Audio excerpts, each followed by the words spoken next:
Good morning. You are listening to UpReach, a morning devotional presented by the Church Street Church of Christ in Lewisburg, Tennessee, to encourage you as you face the opportunities and challenges of today. Let's begin this day together with some inspiring thoughts from God's holy word. I think that God has displayed us, the apostles, last, as men condemned to death, for we have been made a spectacle to the world, both to angels and to men. We are fools for Christ's sake. 1 Corinthians chapter 4, verses 9 and 10. As a bit of an odd observation, it seems that the people who have done the most for the world through the years have actually been nuisances. They called Socrates the gadfly because he stung men out of their contented, sleepy lethargies. Antisthenes, the great cynic philosopher, used to say that truth is like light to sore eyes, and he who never hurts anyone never helps anyone either. A man from Corinth once said of the Athenians, who were the explorers of the world and of the mind, "You Athenians never rest yourselves, and you will never let anyone else rest either." Jesus likened the kingdom of heaven to leaven, Matthew chapter 13, verse 33, and when leaven is put into the dough, it makes the dough bubble and seethe and erupt. The Thessalonians characterized the Christians as those who were turning the world upside down, Acts chapter 17, verse 6. Two men were once talking about a great satirist who bravely and passionately rebuked the world for its sins and follies and mistakes.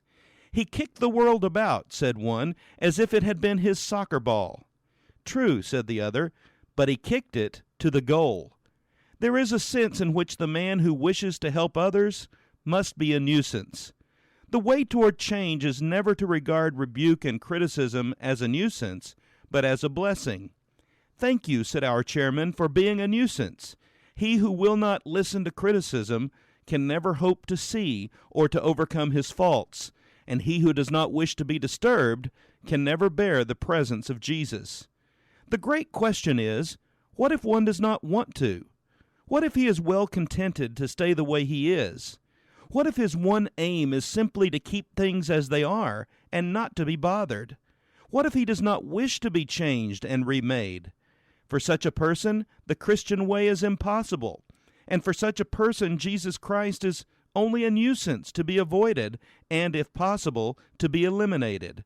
The person who wishes to help the world must run the risk of being a nuisance, and the one who wishes to be helped must have the grace and humility to accept criticism and refuse to resent rebuke. By seeing his faults in the light of Christ, and by conquering them in the grace of Christ, he will rise to higher things. What about you today? Are you willing to be bothered enough by the gospel of Christ to allow it to change you into being a better person? Are you willing to be a nuisance, if necessary, to someone else in order to move him or her toward a relationship with Christ?